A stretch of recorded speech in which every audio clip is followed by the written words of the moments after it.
Abre tu Biblia en Mateo, por favor.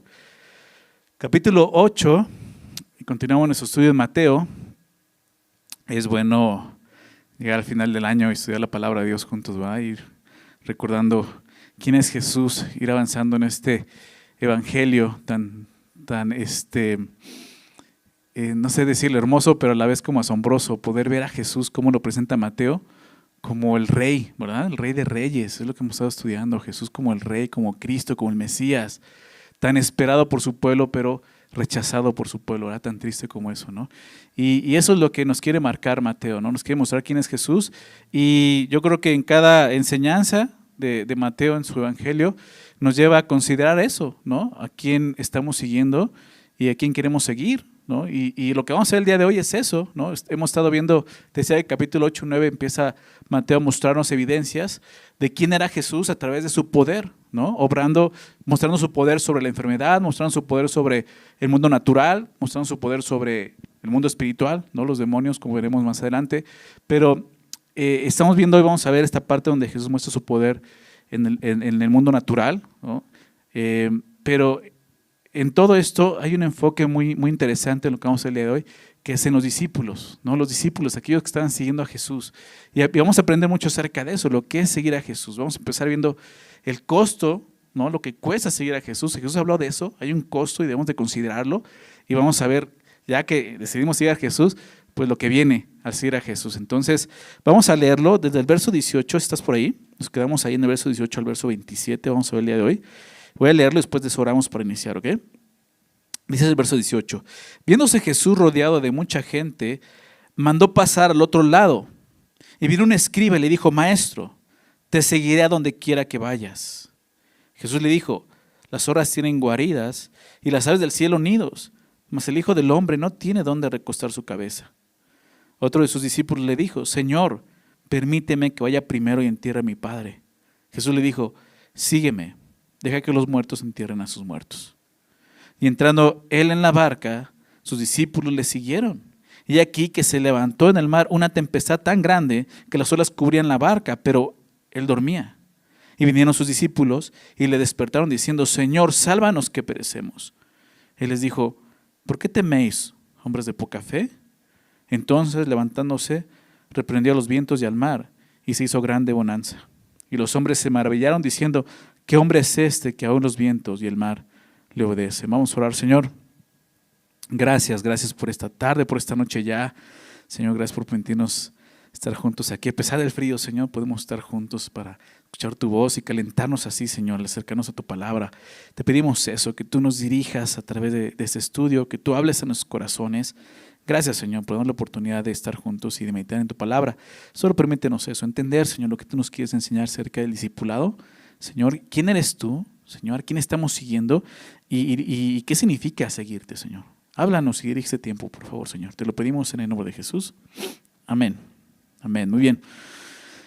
Vemos la primera parte, ¿no? Del verso 18 al verso 22. Quiero volver a leer los primeros versículos. Dice: viéndose Jesús rodeado de mucha gente, mandó pasar al otro lado.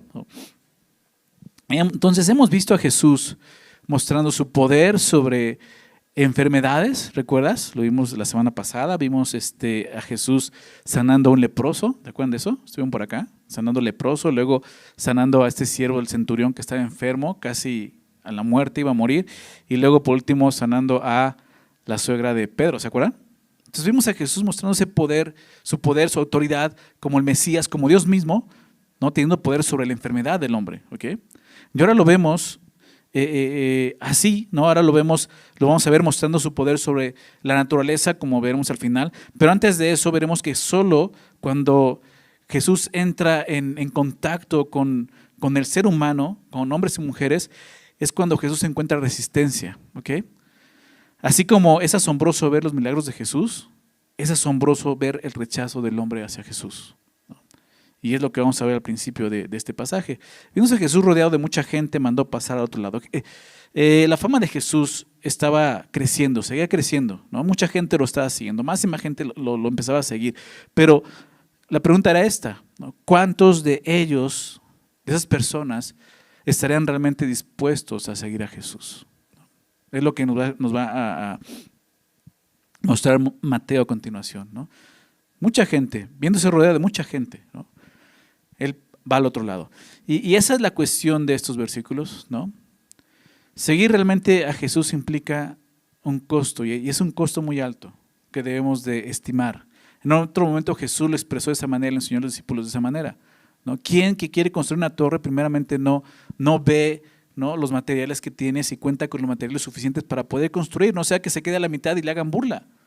Y muchos son los que se quedan a la mitad siguiendo a Jesús. Lo importante es ver cuánto cuesta seguir a Jesús. Un costo que solo los verdaderos discípulos estarán dispuestos a entregar o a dar, ¿no?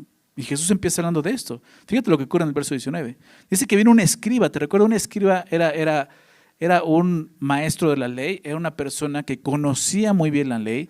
Un escriba se dedicaba a transcribir la ley, a escribirla. Eran los que eran la imprenta de aquel entonces, ¿me explico? No es que sea la imprenta, ellos escribían y escribían la ley. Entonces escribirla, estarla escribiendo y escribiendo, se aprendían la ley, conocían muchos pasajes de memoria de la ley. Era un hombre erudito en cuanto a la ley.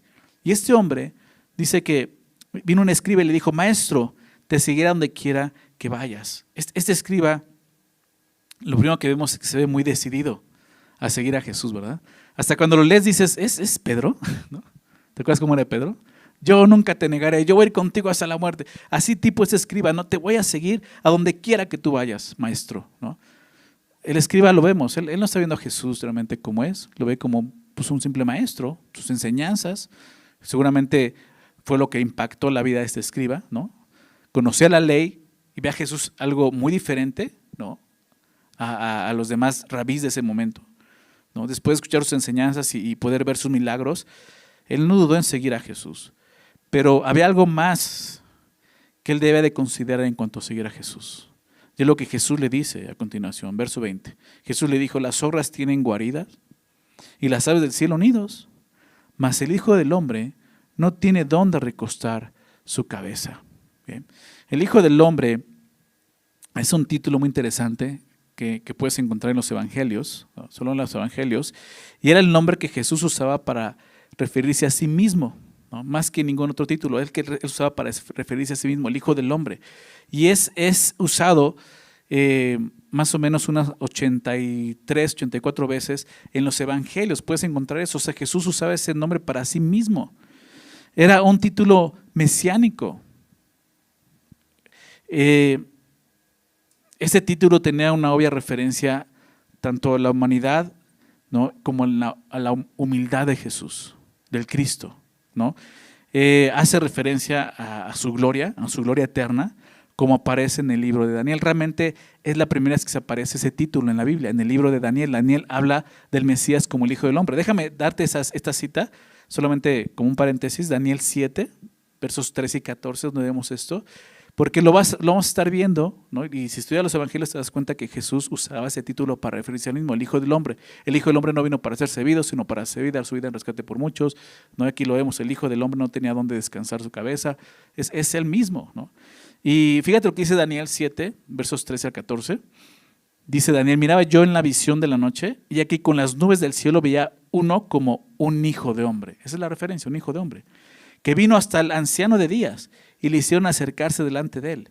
Y le fue dado dominio, gloria y reino, para que todos los pueblos, naciones y lenguas le sirvieran. Su dominio es dominio eterno, que nunca pasará, y su reino uno que no será destruido. ¿Te das cuenta cómo este título Hijo del Hombre conecta a Jesús como el Rey? ¿No? Aquel Rey de gloria, aquel que va a gobernar, su dominio eterno que nunca pasará, y su reino su reino uno que no será destruido, ¿no?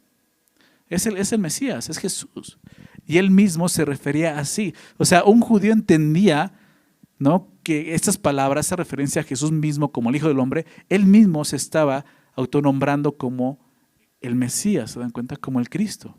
Tú y yo leemos la Biblia y pues como no tenemos un conocimiento judío, digámoslo así, como la gente de él lo tenía, pues lo podemos leer así como Hijo de Hombre, pues un título más de Jesús. No, tiene un significado muy importante. Jesús está mostrando como el Cristo, el Mesías. Entonces, regresemos al texto. Jesús le está diciendo esto. Mira, las zorras tienen donde descansar, tienen sus cuevas, sus guaridas, las aves del cielo tienen sus nidos donde dormir, pero el Hijo del Hombre no tiene donde recostar su cabeza, ¿no? Entonces Jesús la pregunta, más bien lo que la afirmación del escriba es, yo te voy a seguir, ¿verdad? Y Jesús no le contesta diciendo, sabes que tú no me puedes seguir. No. Simplemente lo que hace Jesús fue mostrarle lo que realmente significa seguirle.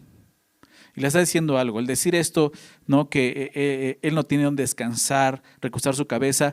Jesús no se está quejando de su condición terrenal. Al contrario, Jesús le está mostrando a este escriba que él vivía una vida muy simple. Claro, Jesús tenía donde dormir, obviamente, podía quedarse en la casa de la suegra de Pedro, con sus amigos, por ejemplo, Marta, María, Lázaro. O sea, claro que tenía donde dormir, pero lo que se refiere es que él no tenía una casa, él no había comprado una casa, solo tenía materiales en este mundo, no tenía bienes, es lo que está diciendo. ¿No? Él vivía una vida muy simple. ¿Por qué? Porque él confiaba, aún estando en esta tierra como hombre, confiaba en ¿quién? En Dios, su Padre celestial, ¿verdad? Cualquier necesidad que tuviera, confiaba en Él. Y cualquiera que quisiera seguir a Jesús, debe vivir con esto en su mente y en su corazón. Vivir de esa manera. Su corazón estuviera solamente en Dios, confiando en Él, no confiando en los bienes terrenales. Es lo que le está diciendo. Jesús ve algo en ese escriba y sabe que hay algo que falta. Su corazón está aquí.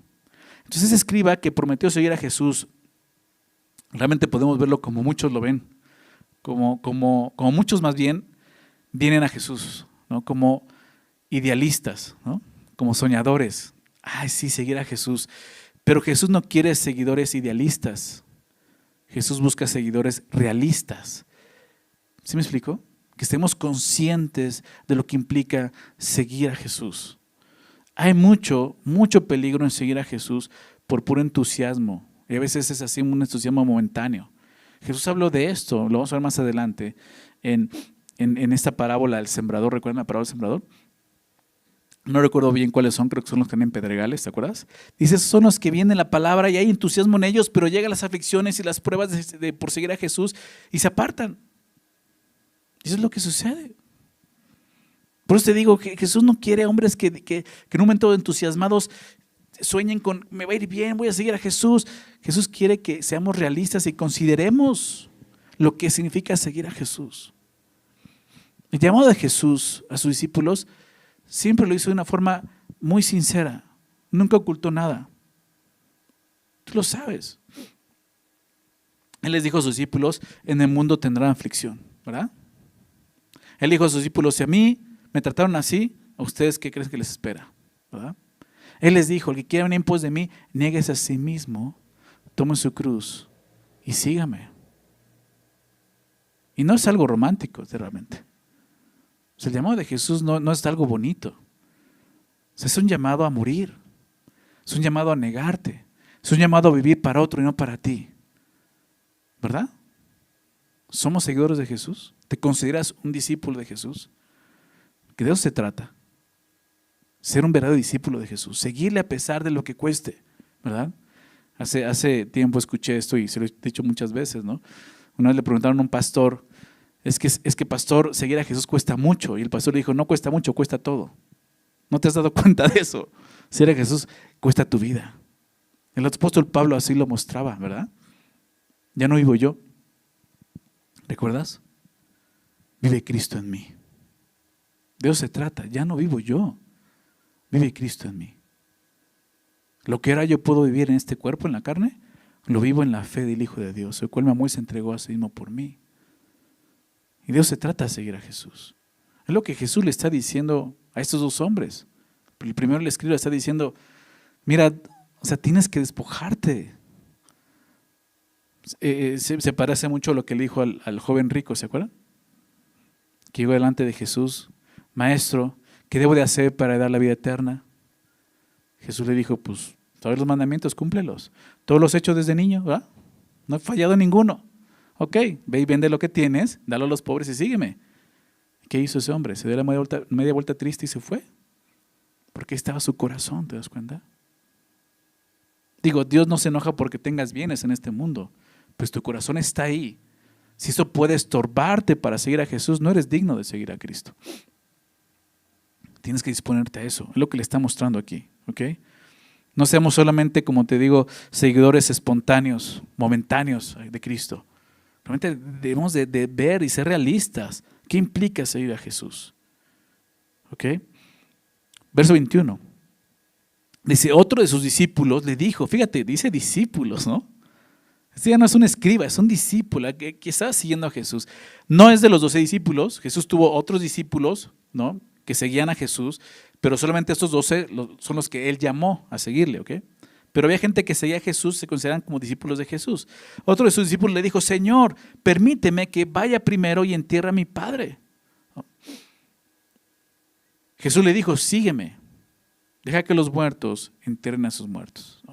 Y al leer esto y ver la respuesta de Jesús, puede sonar un tanto duro, ¿no? Viniendo de Jesús, ¡oh, qué fuerte!, ¿no? O sea, este hombre está sufriendo, su padre acaba de morir, quizás tiene que enterrarlo, y Jesús le dice, déjalo.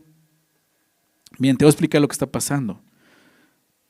El hecho de que diga, permíteme que vaya primero y entierre a mi padre, no significa que el padre estuviera ya muerto, ¿ok?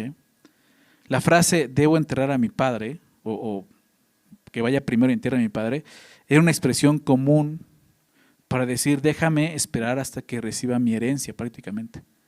No quiero estar con mi padre hasta que muera, reciba mi herencia, entonces te voy a seguir. O sea, este hombre quería seguir a Jesús, solo que aún todavía no, ¿no? Es lo que está diciendo.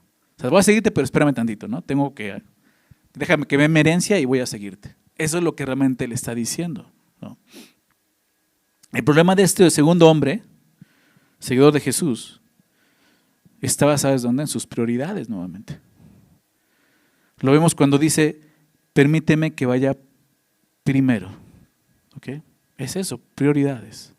No está mal que un discípulo, un seguidor de Jesús, vea por sus familiares. No está mal eso. Dios nos llama a honrar a nuestros padres, ¿verdad?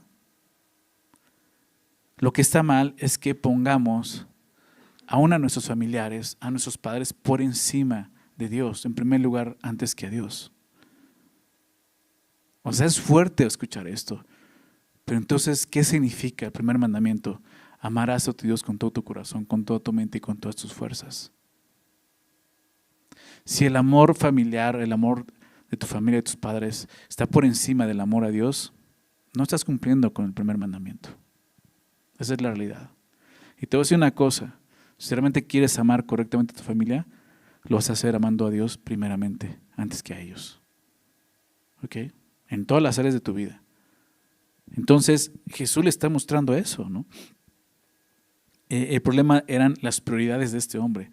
Por eso Jesús le dice, y algo que suena fuerte, pero es real, dice, sígueme, sígueme, sígueme ahora, no esperes, sígueme ahora. Señor, te seguiré cuando ya me muera, ¿no? Cuando vaya al cielo contigo, ya puedo seguir. Muchos actúan así. Bueno, ya habrá un tiempo más adelante cuando pueda seguir a Jesús. ¿Qué tal cuando ya esté más grande? Soy muy joven todavía, quiero divertirme en este mundo, quiero disfrutar este mundo. Ese es el pensamiento de este discípulo. Aún no es momento de empezar a, sí, voy a la iglesia y ahí estoy bien. O sea, ya llega un momento donde ya empieza a servir en la iglesia, donde ya empieza a discipularme, donde... Esa es la actitud de este discípulo, es el pensamiento de este discípulo. Jesús dice, ¿sabes qué? Ya, sígueme, ya no te atores, es el momento. ¿Sí se dan cuenta? Es muy cómodo estar así. Es muy cómodo pensar que eres un discípulo verdadero y estás viendo a la iglesia y de repente vienes y de repente te vas y tienes tus rachas donde estás un rato y regresas. Lo he visto muchas veces. Pero eso no es seguir a Jesús. Eso es lo que Jesús está mostrando. Eso no es seguirme. Jesús le dice, sígueme. O sea, ya, Jesús dice, ya déjate de tonterías, sígueme. ¿Qué pretexto estás poniendo? Sígueme. Deja que los muertos entierren a sus muertos. Uf, qué fuerte, ¿no? Esa es la frase que siempre digo cuando es la temporada del Halloween, ¿no? Deja que los muertos entierren a sus muertos, ¿no? Jesús enseñó esto. ¿Qué está diciendo Jesús? Deja que el mundo, un mundo que está espiritualmente muerto, cuide de las cosas del mundo. Le está diciendo, deja eso para el mundo. Tienes un llamado más grande que eso. El llamado de un discípulo es anunciar la vida a los muertos, ¿verdad? No enterrarlos. ¿Te das cuenta de eso? Jesús está invitando, hey, te estoy llamando para que tú prediques el evangelio y seas un instrumento de vida a este mundo, no para que sigas enterrando muertos. ¿Se me explicó? O sea, Jesús le está diciendo, sígueme ya, o sea, empieza a hacer lo que te estoy llamando a hacer. Hay un costo de seguir a Jesús, ¿verdad? Lo vemos aquí. Pero ¿cuántos realmente, te decía, están dispuestos a seguirlo de esta manera? Hay una gran diferencia. Las iglesias están llenas de muchas personas que piensan ser discípulos y realmente no son discípulos. Pero es cuando llegamos a estos pasajes donde podemos considerarlo y decir, ¿sí estoy siguiendo a Jesús o no? ¿Estoy dispuesto a seguirle como Él me pide que le siga? Ahí está la pregunta en el aire y cada uno tenemos que cuestionar de qué manera le estamos siguiendo. Vamos a ver qué sucede ahora con los discípulos que están siguiendo a Jesús. Verso 23. Y entrando él en la barca, sus discípulos le siguieron. Y aquí que se levantó en el mar una tempestad tan grande que las olas cubrían la barca, pero él dormía. Me encanta eso. Me encanta que después de esto empezamos a ver lo que sucede con los verdaderos discípulos. Dice, y entrando él en la barca, sus discípulos, ¿qué cosa? ¿Qué dice en tu Biblia ahí en el verso 23? ¿Qué hacían los discípulos? Le siguieron. ¿Te das cuenta? Jesús le acaba de decir al discípulo, sígueme. Ahora no sabemos realmente qué hicieron tanto el escriba como el discípulo que vemos en el verso 21. ¿Le siguieron o no? No sabemos. Posiblemente no le siguieron. Dijeron, no, pues ya mejor me quedo ahí, ¿verdad? Pero hay unos que le están siguiendo. Y por el contexto sabemos que son los 12 discípulos de Jesús, ¿ok? Que están ahí siguiéndole. Bueno, quizás no están los 12, pero son parte de esos 12, ¿ok? Dice, entrando él en la barca, sus discípulos le siguieron. Y lo primero que podemos notar es esto, que los discípulos están siguiendo a Jesús, ¿ok? Es lo que Mateo nos está dejando muy claro. Los discípulos le seguían. Y eso es lo que hace un discípulo. Sigue a su Señor. Sigue a Jesús. Esa es la tarea de un discípulo. Realmente no es tan difícil. No es tan difícil, ¿verdad? Jesús ya habló de la puerta estrecha, ¿verdad? Camino angosto. Y ya nos pintó eso y nos dijo, pues síguele por ahí, o sea, yo voy por allá, ¿no? Vimos a Pedro decir, por esto fuisteis llamados para que sigáis sus pisadas, ¿verdad? Síguelo, síguelo. Pero recuerda que el camino que Jesús transitó fue ese, de abnegación, de humildad, de ser obediente hasta la muerte y la muerte de cruz. Ahí está el camino a la cruz. Pocos son los que deciden realmente seguir ese camino, pero aquí lo estamos viendo, ellos están siguiendo a Jesús. Y los discípulos van a pasar por un tiempo de prueba al subir a esa barca, ¿verdad?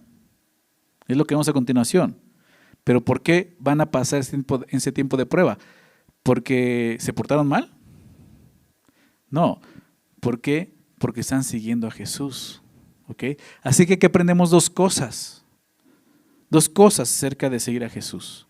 Número 1, dos cosas que debemos saber si vamos a seguir a Jesús. Número 1, el seguir a Jesús no significa que vamos a estar exentos de pruebas en este mundo o de aflicción, sino todo lo contrario. Como te lo dije, Jesús lo dijo, en el mundo vas a vivir aflicciones, pruebas, ¿verdad? Es necesario que el que quiera vivir piadosamente pase por muchas pruebas, tribulaciones, dijo el apóstol Pablo. Él lo entendió y lo enseñó así. Y Jesús lo enseñó. Y aquí lo estamos viendo.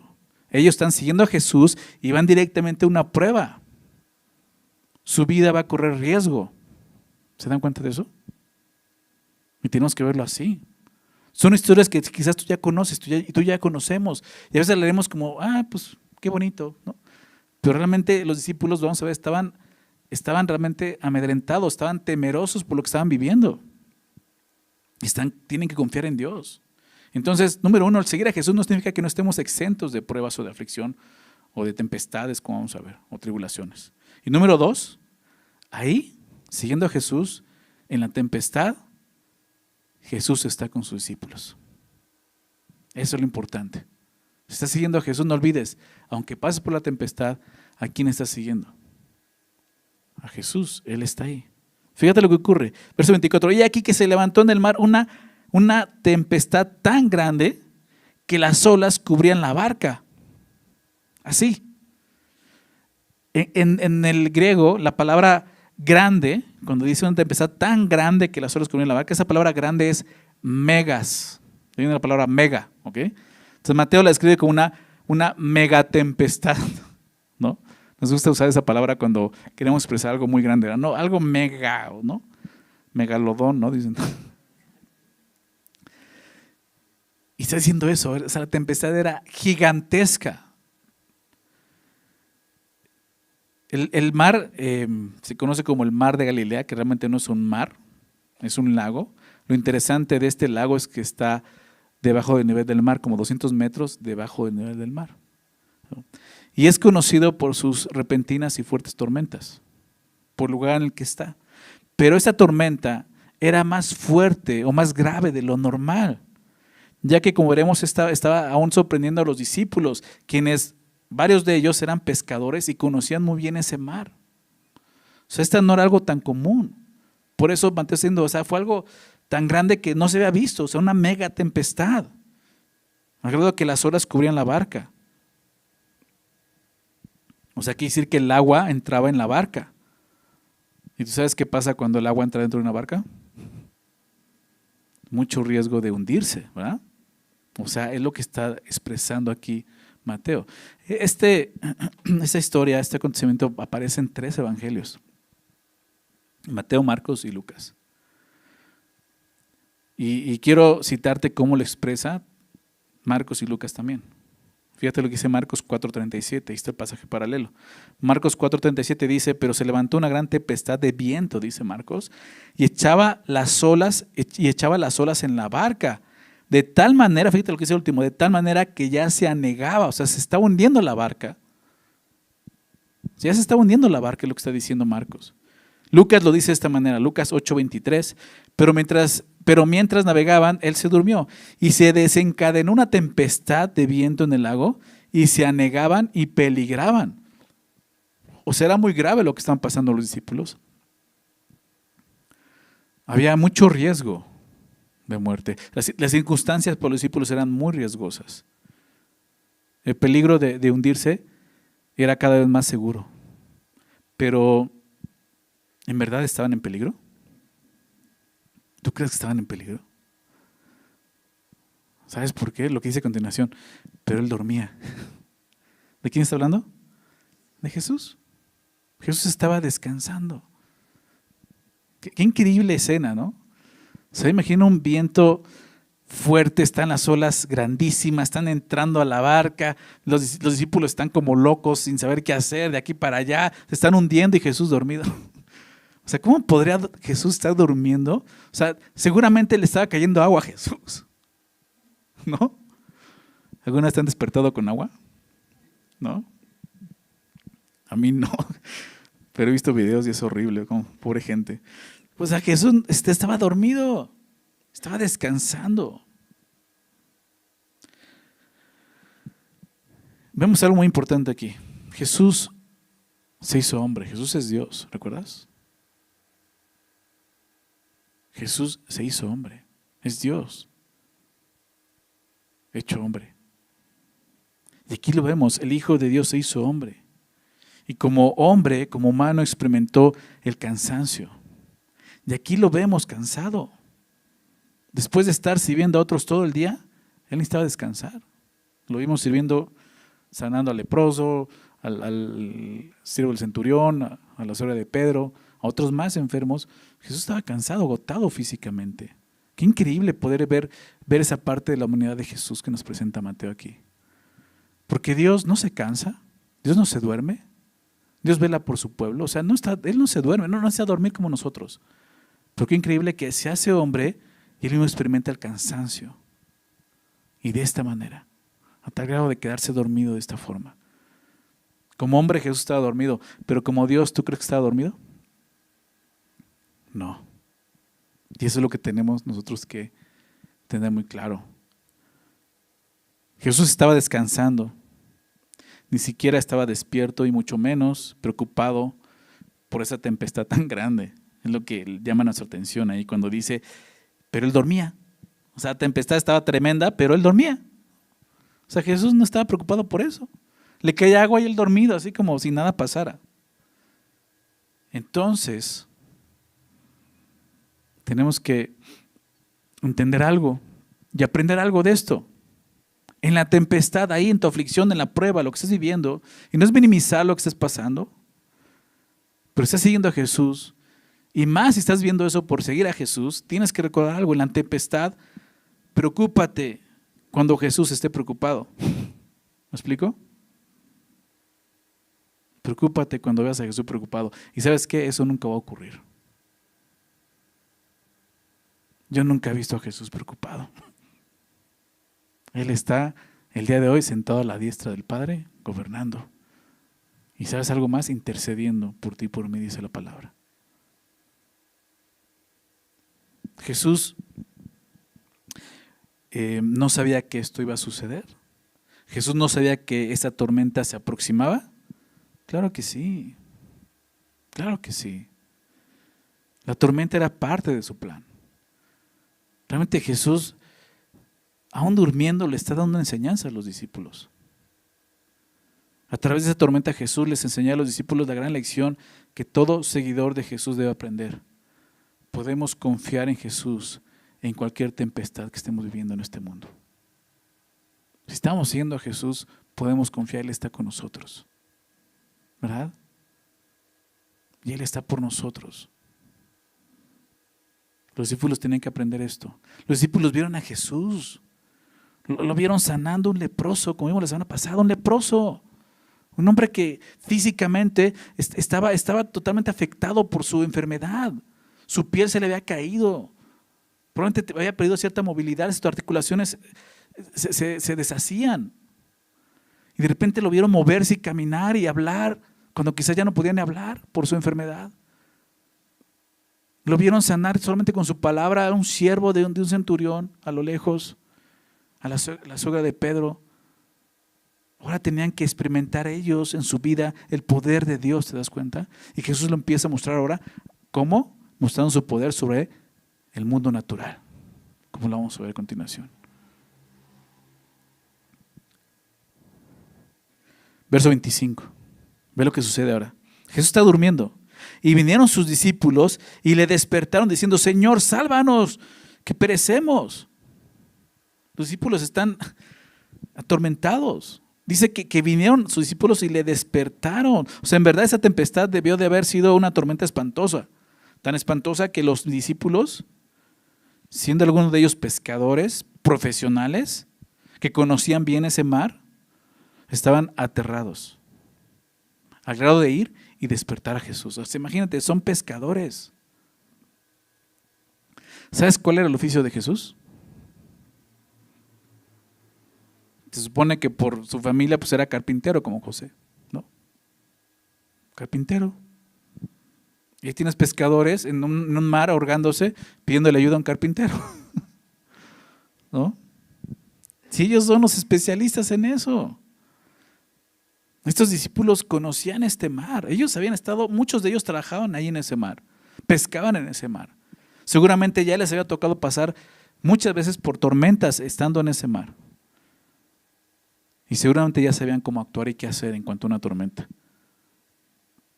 Y seguramente lo intentaron.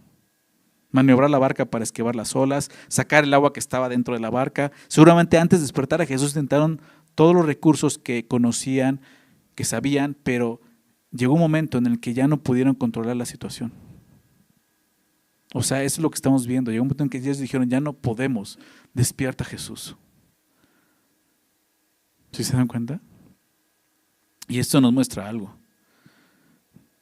Hay un error, lo he visto muchas veces. Yo mismo lo he cometido. Hay un error de pensar que vivir por fe es simplemente no hacer nada. Solo confiar en que Dios tiene el control, ¿verdad? Pero eso no es vivir por fe. La fe nos lleva a actuar, a hacer todo lo que bíblicamente esté en nuestras manos, y cuando ya no tengamos nada más que hacer, entonces sí, solo debemos de confiar en Dios, ¿verdad? ¿Cuántas veces? No, pues tú nada más ora, no, o sea, actúa, pídele a Dios sabiduría, haz lo que tengas que hacer, lo que sabes que Dios te pide que hagas. Y cuando ya no tengas nada más que hacer, entonces sí, confía y descansa solamente en la soberanía y el poder de Dios. Los discípulos, después de haber intentado hacer todo lo que podían hacer como pescadores, van y despiertan a Jesús. Y vemos cómo tienen que despertarlo. La tempestad era grande, pero aún así de grande no despertó a Jesús. Las olas no despertaron a Jesús. El agua que estaba cayendo dentro de la barca no despertó a Jesús. ¿Qué fue lo que despertó a Jesús? Fue el clamor de sus discípulos.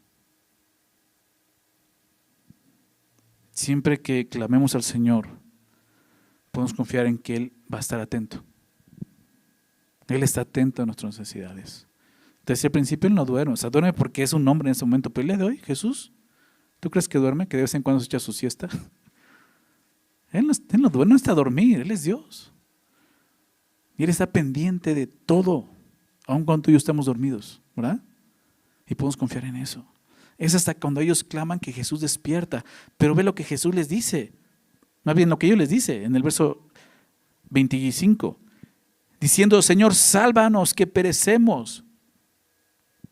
Te das cuenta, ellos están diciendo: vamos a morir, Señor, vamos a morir. Perecer habla de muerte, ¿no? O sea, vamos a morir. Y me encanta cómo lo dice Marcos. Marcos nos dice algo un poco más cerca de esta petición de los discípulos. Déjame leerte Marcos 4:38, porque realmente no fue tanto así. Fíjate lo que dice Marcos. Y él estaba en la popa, durmiendo sobre un cabezal, y le despertaron y le dijeron: Maestro, ¿no tienes cuidado que perecemos? O sea, no fue simplemente: Señor, sálvanos que perecemos, sino realmente están como quejándose de Jesús. Señor, ¿no tienes cuidado de nosotros? ¿Alguna vez has venido así con el Señor, pensando que Él no tiene cuidado de ti? Señor, estás durmiendo, estamos aquí tratando y ni siquiera es para agarrar una cubeta y sacar agua. No tienes cuidado de mí. ¿Cuántas veces nos venimos con ese reproche delante de Dios? Señor, no tienes cuidado de mí. Como discípulos tenemos que aprender esto. Dios tiene cuidado de nosotros. Y que estemos en la prueba, en la aflicción, no quiere decir que Dios se haya descuidado de nosotros. Es cuando más Dios tiene cuidado de nosotros. Y podemos confiar en eso. Fíjate lo que Jesús les dice, el verso 26. Y les dijo: ¿por qué teméis, hombres de poca fe? Entonces, levantándose, reprendió a los vientos y al mar, y se hizo grande bonanza. Jesús les pregunta: ¿por qué temen, hombres de poca fe? La palabra temer significa amedrentarse o acobardarse. Jesús dice: ¿por qué están comportando como unos cobardes? Y Jesús no hace esta pregunta sin razón. O sea, Jesús no está siendo duro, compadre. Oye, Jesús está muriendo, o sea, no se hace así de duro. O sea, hay una razón por la cual Jesús dice: no tienen por qué estar así. Había una razón suficiente por la cual ellos no debían de estar temerosos. Y esa razón es esta: que Jesús estaba con ellos. Jesús estaba con ellos. Los discípulos, te lo dije hace rato, habían visto el poder de Jesús al sanar, al hacer milagros. ¿Por qué sentir temor? ¿Por qué tener temor cuando han visto el poder de Dios obrar de esa manera? Mientras Jesús estaba a bordo, la barca no se va a hundir, ¿verdad? Y así tenemos que aprender nosotros: mientras Jesús esté a bordo, mientras que tú estés siguiendo a Jesús, la barca no se va a hundir. Él es todopoderoso. Jesús tenía un propósito y un futuro para estos hombres. No los iba a dejar morir, ¿verdad? ¿Van a morir por Cristo? Sí. Porque un día va a suceder. Tampoco no quiere decir que nunca vas a morir, nunca te va a pasar nada. No. Dios, siempre lo de esto, siempre decimos que Dios es todopoderoso, ¿verdad? Espero que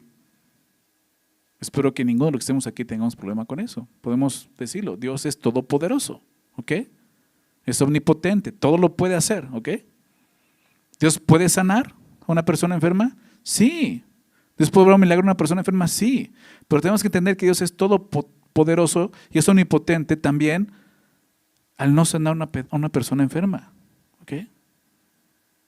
Entonces, Él es poderoso para sanarme, pero si no me sana, entonces me falló. Él no tiene poder sobre mi deseo. ¿Sí me explico?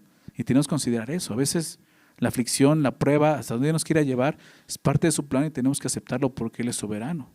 ¿ok? Pero en ese momento, el plan de Dios no era que ellos murieran. Jesús estaba con ellos, tenía un propósito para ellos. Entonces, Jesús realmente les muestra la razón de su temor. En la misma pregunta dice, ¿por qué temen hombres de poca fe? Ese es el asunto. Es fuerte lo que Jesús les dice, pero en verdad ellos estaban mostrando poca fe. Estaban dudando del cuidado de Jesús. No tenían la fe suficiente. Por lo tanto, ahí en la tempestad, en la prueba, lo peligroso realmente no es la prueba, la tormenta. ¿Sabes qué es lo más peligroso? Es la incredulidad, es lo que dice Jesús. Que dejemos de creer y confiar en Él. Eso es lo peligroso. La incredulidad fue lo que les hizo temer. Y su temor fue lo que les hizo dudar del poder de Jesús en ese momento. Jesús, tú puedes sanar a otros, pero nosotros no nos puedes sanar. No tienes cuidado de nosotros. Entonces, me encanta esto, levantándose, reprendió a los vientos y al mar. ¿No? Hasta ese momento Jesús se levanta. Reprendió a los vientos, o sea, solamente habló. La voz de Jesús fue suficiente para el viento y para el mar. ¿Sabes por qué? Porque en ese momento la creación misma estaba escuchando a su creador. Así de sencillo. Esa voz que dijo, ¿no? Hágase el mar, háganse las aguas. Y se hicieron, fue el mismo que dijo, callen. Jesús estaba mostrando quién era. Si Jesús hizo callar y enmudecer al viento y al mar, ¿no crees que pueda callar y enmudecer la tempestad que estás viviendo también?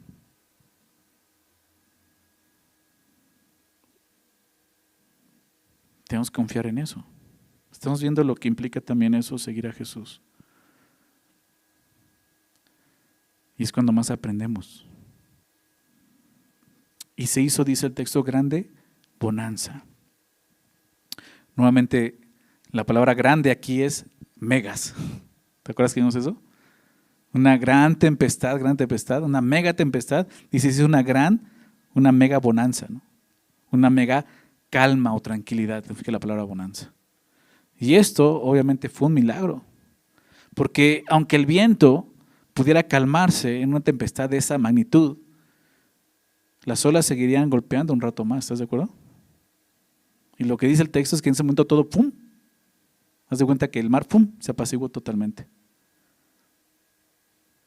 Es por eso que al final veremos a los discípulos tan sorprendidos, tan maravillados de decir, ¿qué acaba de suceder? Y así es el poder de Jesús. Si Jesús hizo una grande bonanza en un instante, ¿no crees que Él pueda darte la misma tranquilidad en tu prueba? Apacentarte, darte paz. Claro que sí, pero ¿estás aprendiendo la lección? Porque sería lamentable y un desperdicio que en medio de toda esa prueba y aflicción no captes la enseñanza de Jesús. Y que termine todo y tú no entiendas lo que Jesús estuvo enseñando todo ese tiempo. Los discípulos están aprendiendo quién es Jesús. Ellos mismos habían visto a Jesús obrar en otras personas, ahora lo están viendo en su propia vida. De esta manera, cuando Jesús muestra su poder sobre el mundo natural. Fíjate la sorpresa de los discípulos, verso 27. Y los hombres se maravillaron, diciendo, ¿qué hombre es este? Que aún los vientos y el mar le obedecen. ¿Qué hombre es? ¿Qué hombre crees que es? Mira, para un judío ese tipo de cosas ya era muy claro. O sea, para ellos ya era muy claro. Es Dios. Es el Mesías, es Cristo. Los discípulos ya están maravillados. Han visto maravillas y ahora al verlo en su propia vida dicen, ¿quién es este hombre? Y Dios quiere eso, que al seguirle nos maravillemos de conocerle más y decir, Señor, ¿quién eres? Solamente no te conozco. Y así va a ser. Y entre más camines con Jesús y más lo busques y más lo conozcas, te das cuenta que estás más lejos de conocerle. ¿Verdad? Porque así es Dios. Y te vas a sorprender, porque Dios nunca nos deja de sorprender. Ellos están maravillados porque están entendiendo que no es cualquier hombre, no es un rabí más, no es un simple maestro, es el Hijo del Hombre, como vimos. Los discípulos tenían que ver este tipo de poder de Dios obrando para que ellos pudieran darse cuenta de quién estaban siguiendo. Y al ver esas cosas, puedes entonces darte cuenta y decir, pues con razón ellos decidieron pagar el costo de seguir a Jesús. Con razón ellos dieron su vida hasta la muerte por seguir a Jesús. Porque ellos se dieron cuenta que no estaban siguiendo a cualquier hombre. Realmente era el Hijo del Hombre, el Hijo de Dios. Jesús, más bien los discípulos sabían que Jesús tenía autoridad para sanar enfermedades, lo habían visto. Pero fue hasta este momento que ellos aprendieron que Jesús tiene autoridad sobre el viento y el mar, porque Él es Dios. Esta fue una prueba irrefutable de su deidad. Ya no debían de tener temor en nada. ¿Por qué? Porque Jesús demostró que Él es Dios a través de esto. Es la primera evidencia que nos muestra Mateo del poder de Dios sobre la naturaleza, pero sobre todo obrando en los discípulos de esta manera. Y comienza así porque quiere mostrarnos lo que significa seguir a Jesús. Significa que va a costar, ¿verdad? Va a costar, pero te vas a maravillar, te vas a sorprender cuando camines y veas todo lo que Él es y quién es Él realmente. O sea, al final, como Pedro lo dice, cuando lleguemos delante de Él a través de las pruebas, acompáñame, vamos a terminar con eso. Primera de Pedro, al final del principio de Primera de Pedro, que por cierto en enero vamos a comenzar a estudiar ya Primera de Pedro, así acompáñanos, primer domingo de enero. Y es increíble. Es uno de mis 66 libros favoritos. Pero ve lo que dice Pedro, voy a leerte desde el verso 6. Tiene que ver con esto. Dice, en lo cual vosotros os alegráis, en esa esperanza que tenemos en Cristo Jesús. Una esperanza viva, ¿verdad? En lo cual ustedes se alegran, aunque ahora por un poco de tiempo, si es necesario, tengáis que ser afligidos. ¿En qué cosa? En diversas pruebas. Vamos a ser afligidos, porque necesitamos confiar en Dios. Nuestra fe tiene que aumentar y es a través de las pruebas donde nuestra fe aumenta y se incrementa. Para que sometida a prueba vuestra fe, aquí lo vemos, lo que está poniendo a prueba nuestra fe, estamos creyendo, ¿no? Mucho más preciosa que el oro nuestra fe, el cual el oro, aunque es perecedero, se prueba con fuego, dice nuestra fe, sea hallada en alabanza, sea hallada en gloria, sea hallada en honra. ¿Cuándo? Cuando sea manifestado Jesucristo. Los discípulos están siguiendo a un hombre que estaba durmiendo, con el cual caminaron, lo tocaron, lo palparon. Tú y yo no. ¿Te das cuenta? De alguna manera nuestra fe se ve más valiosa en ese sentido. Nosotros estamos siguiendo a alguien que simplemente hemos escuchado de Él en la palabra y hemos creído en eso. Y creemos que esta es la palabra de Dios, ¿verdad? Pero eso es lo que un día lo vamos a ver. Ese hombre un día lo vamos a ver. Un día lo vamos a ver. Aquí caminamos y seguimos sus pisadas y sus huellas. Aquí estuvo, aquí hizo. Así caminó. Él actuó así. Pero lo increíble va a ser ese día que lo veamos. ¿Te imaginas eso? El día que realmente lo veamos y digas, a ti te he estado siguiendo.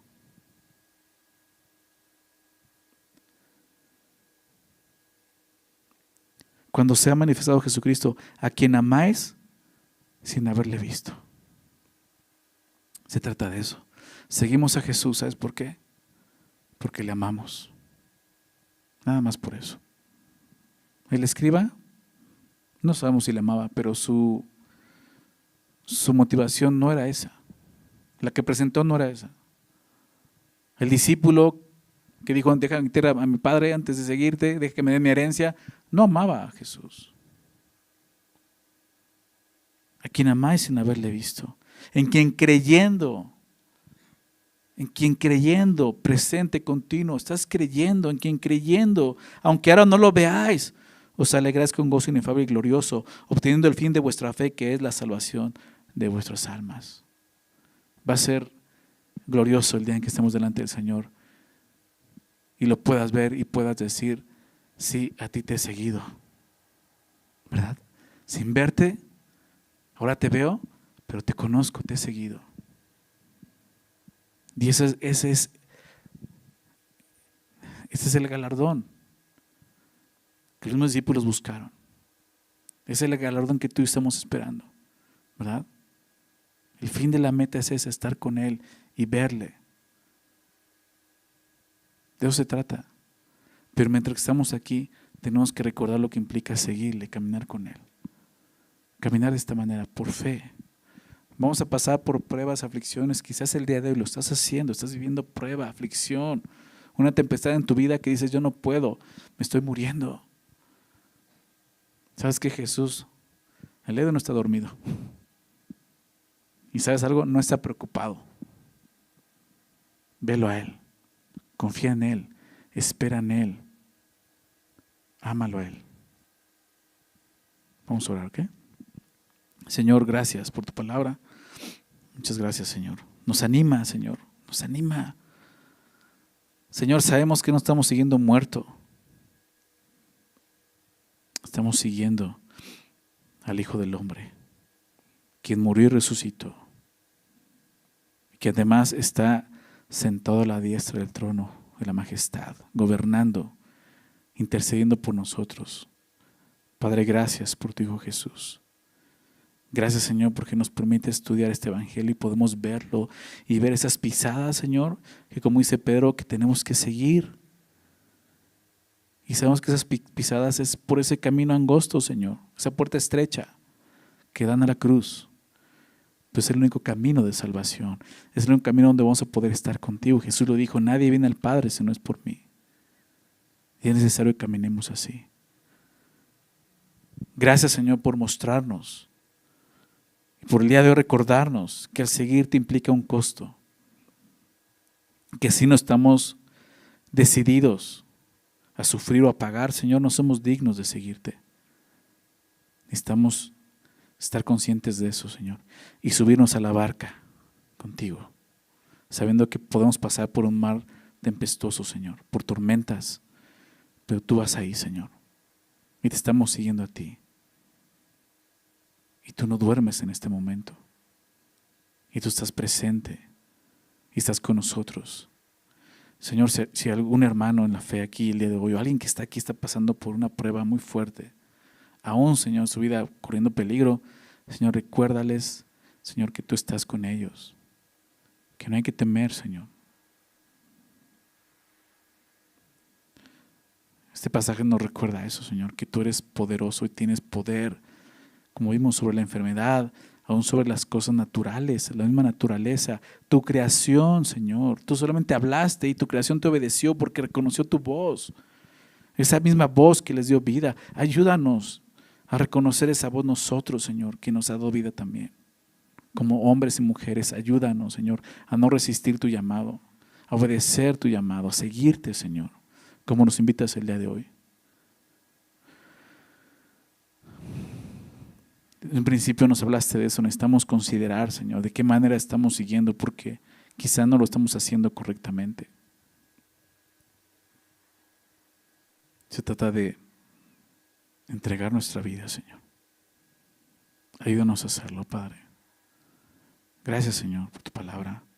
Gracias, Señor, por revelarte a nuestra vida de esta manera y por mostrarnos que tú eres el Dios Todopoderoso. Tú viniste a esta tierra, Señor, y mostraste tu poder sobre la enfermedad, sobre el mundo natural, sobre el mundo espiritual. Y por eso sabemos que no estamos siguiendo a cualquier hombre, estamos siguiendo al único Dios Todopoderoso. Ahora tú quieres que lo vivamos, Señor.